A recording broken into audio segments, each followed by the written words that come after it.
Olá pessoal, então hoje a gente vai gravar mais um vídeo daquelas propostas que a gente fez de conversar um pouco com vocês sobre determinados temas. A gente espera que vocês tenham gostado dos outros vídeos. A gente sentiu um pouco de falta da participação de vocês, comentando de como que foi. E é fundamental que vocês participem desse vídeo, comentando e falando as percepções de vocês, até para a gente trazer temas e coisas que façam sentido e que sejam do interesse de vocês. Então hoje a gente vai falar um pouquinho sobre envelhecimento. Então, o processo natural de todo ser vivo é nascer, crescer, amadurecer, envelhecer e morrer. E o tempo que isso leva para acontecer muda.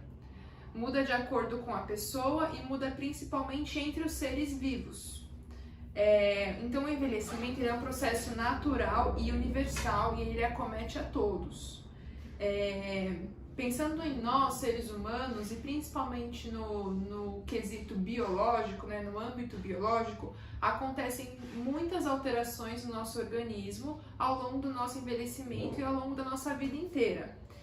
Então, assim como a gente envelhece, como a gente percebe as marcas do nosso corpo externas de envelhecimento, os nossos órgãos também envelhecem. Então, a gente envelhece por completo. Só que não existe um marco, uma data de quando isso vai começar a acontecer. Então, por exemplo, eu nasci em 1995. Quando for 2010 não, 2030, a Isabela vai começar a envelhecer. Não tem uma data para isso acontecer. Isso acontece ao longo da vida da pessoa. A gente vai envelhecendo sem uma data marcada. Isso. E é importante, como a Isa falou, não ter uma data marcada, né? Mas começa a ocorrer depois que os órgãos amadureceram e aí eles começam a envelhecer. Só que o envelhecimento, ele não é patológico. Não quer dizer que o aparecimento de determinadas doenças signifique que as pessoas estão envelhecendo. Porque alguns idosos não vivenciam a velhice patológica e pessoas mais novas também podem ter doenças que não são típicas da velhice. Então, pensando no aspecto psicossocial, a velhice ela vem acompanhada de momentos de reflexão e de análise. Quer dizer, sobretudo do passado, vai fazer reflexões sobre o seu passado. E quando esse passado ele tende a ser positivo, ele acaba envelhecendo de uma forma melhor. Mas quando não é positivo, pode surgir muito sentimento de rejeição, de culpa, porque como a Isa falou, desde que nasce, começa a envelhecer alguns autores, tipo assim, definem isso. Outros já falam que é depois da maturação, só que não existe um marco, né? Só que todos estamos envelhecendo de alguma forma. Então, as nossas escolhas, elas já precisam de repente ser positivas a partir de hoje, né? O envelhecimento, ele tem que ser discutido por todos, não apenas por velhos, que a Isa mais pra frente vai explicar um pouquinho a diferença. Então, por ser um período de perdas, por exemplo, a pessoa perde o papel social, ele de repente era um engenheiro, uma terapeuta ocupacional, um psicólogo, um cuidador, ele envelhece, ele aposenta, ele deixa de ser o cuidador, ele se torna o aposentado. A viuvez, muitas vezes, acomete também alguns idosos, então precisa elaborar esse luto e o luto também desse corpo que envelhece. Pensando que o envelhecimento ele tem um declínio fisiológico, né? E a velhice ela é muito negada. Velho é sempre o outro. Por exemplo, eu tenho 31 anos, então velho é quem tem 40 anos. Velho é quem tem 60 anos.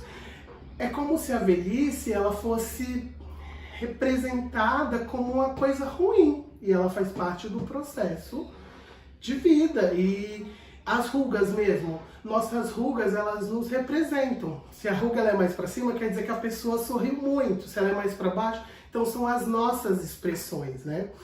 E aí, nesse período, tem um teórico que ele diz que é um período de reflexão, onde tem a integridade do ego, que seria aquela nossa instância psíquica, e a desesperança. Então existe esse conflito. Ou seja, a integração do ego, o idoso, ele começa a querer passar sobre a sua sabedoria, né? Sobre tudo o que já construiu, sobre a reflexão. E a desesperança é como se fosse o caminho para o fim, né? Já o processo de finitude também já começa a ser trabalhado. Então é extremamente natural ter essas reflexões sobre a morte durante o período da velhice. Falando um pouquinho nessa linha do que o Marcos entrou, então assim, o velho é o outro, porque eu ainda não cheguei na idade que dizem, né, na idade marco da velhice, mas o que eu faço hoje vai influenciar a minha velhice. Os meus hábitos de hoje vão influenciar como eu serei quando serei velho, quando for velho, né? A velhice chega para todos, mas a forma como ela chega e como eu vivencio ela é diferente de um para um. Segundo a Organização Mundial da Saúde, nos países que são mais desenvolvidos, a velhice tem um marco de idade a partir dos 65 anos. E nos países emergentes, aqueles que estão em desenvolvimento ainda, o marco para a velhice é 60 anos. E aí a gente pode começar a pontuar um pouco os termos. Então, assim, o que é velhice? Velhice é a última fase do ciclo de vida. É quando a gente consegue ver no corpo as marcas do envelhecimento. Então é um marco visual que ajuda a gente a caracterizar aquela pessoa. E o que é velho? Velho é a pessoa que está na fase da velhice. O termo é marcado por muitos preconceitos. A gente pode encontrar dentro dos outros termos, né, que circundam o termo velho, o termo melhor idade, o terceira idade, que dão uma ideia de continuidade, que não a velhice não é um final. Isso. Esses termos, até pelos próprios idosos, eles preferem mais para terceira idade. Mas quando começou a primeira? Quando começou a segunda? Por que existe terceira idade?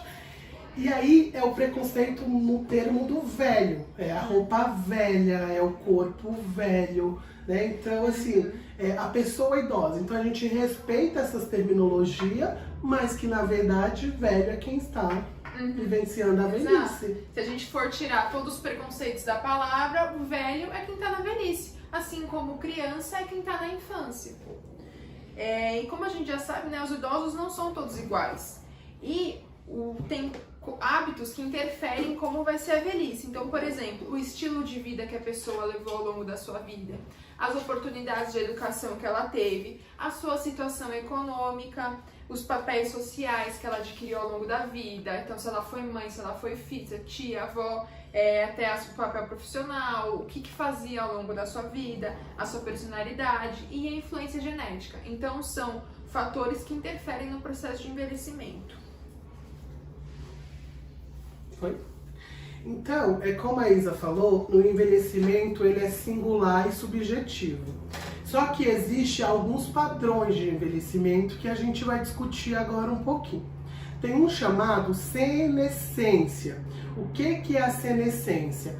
É o processo natural de envelhecimento. Por exemplo, os marcos que a Isa falou no corpo, o cabelo branco, né, fez mais de 60 anos. Então, esse é o processo natural, ele não tem uma doença de base, é uma pessoa que consegue ser ativa, consegue se desenvolver, seria assim, aquele envelhecimento esperado, seria a senescência. A senilidade, ele é um envelhecimento vivenciado mais patologicamente. O que isso quer dizer? São acometidos por doenças crônicas, não só da velhice, mas que desenvolvem na velhice. Por exemplo, a hipertensão, o diabetes, não é só da velhice. Mas já o Alzheimer, as demências, elas são doenças mais típicas da velhice. Então a senilidade é esse processo de envelhecimento mais patológico. E é importante a gente ressaltar que aqui no serviço, no CDI, a maioria dos nossos idosos vivenciam esse padrão de envelhecimento, né? Ou por conta do estilo de vida, ou pelas necessidades, as negligências, as vulnerabilidades vivenciadas, tudo isso fazendo contraponto com o que a Isa falou de estilo de vida, pode acarretar na senilidade. E aí tem um outro tipo de envelhecimento, que é o envelhecimento ativo ou bem-sucedido. Esse é um novo termo, né, que surgiu do estudo da gerontologia, que é o estudo do envelhecimento, de que seriam aqueles idosos mais ativos. Por exemplo, aquele idoso que não demonstra a idade que tem. Nossa, aquele fulano é muito ativo, vai para academia, pratica esporte.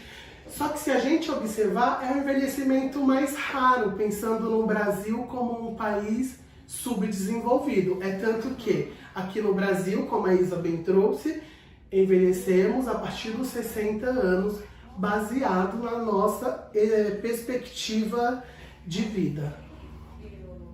E aí a gente pode fazer o quê? Uma comparação para entender melhor. Então a gente pode comparar o envelhecimento com a adolescência. E aí a gente pode usar o termo envelhecência. Então lá, né, na adolescência, o que acontece? Acontece o aparecimento de pelos, o corpo fica mais robusto e na envelhecência começa um declínio corporal. Na adolescência, a gente se depara com um desconhecido, que é a vida adulta. E na envelhecência, a gente se depara com um desconhecido também, mas que é o fim da vida. Nas modificações internas do nosso eu, na adolescência, a gente se depara com o abandono da infância, abandonar o colinho da mamãe, abandonar aquele lugar protegido. E na envelhecência, a gente tem que pensar em fazer o que é possível, o que eu queria fazer pode ser que não seja mais o ideal, pode ser que eu não consiga mais fazer aquilo que eu queria. Na adolescência, a gente pensa em querer fazer história. Quando eu for adulto, quando eu for não sei o que, quando eu for pai, quando eu for mãe, quando eu tiver um trabalho. E na envelhecência, a gente precisa continuar fazendo a nossa história de acordo com o nosso corpo que está envelhecendo, de acordo com o nosso corpo que está sofrendo alterações que eu não estava acostumada a ter.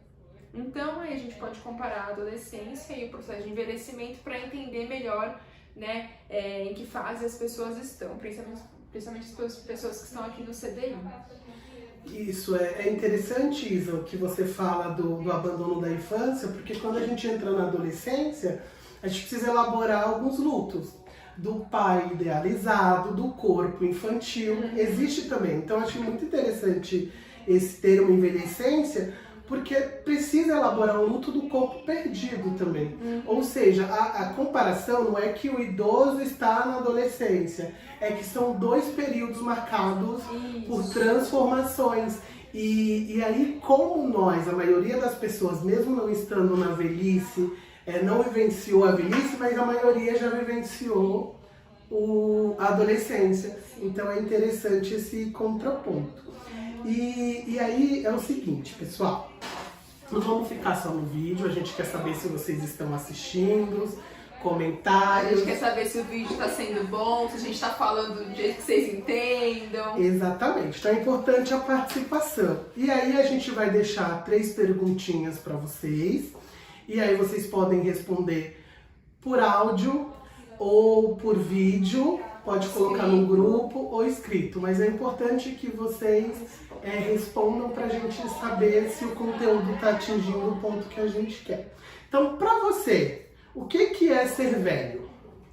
A outra pergunta é: qual padrão de envelhecimento acomete a maioria dos idosos que a gente atende aqui no CDI? Isso. E no Brasil, a partir de quando a gente começa a ser idoso? E aí, então, é isso nessa aula. A gente vai depois passar para vocês sugestões de temas, né? A gente espera de verdade que vocês estejam gostando e que estejam bem, se cuidando na medida do possível, ficando em casa, né? Respeitando as regras. E que estejam aproveitando o outro vídeo que a gente trouxe de estabelecer uma rotina. E a gente está muito aberto para conversar com vocês e estamos aqui. a gente pensa nessa ideia de vídeo porque é realmente uma forma de atingir a todos vocês nesse contexto, né, de isolamento, que a gente não tá junto aqui.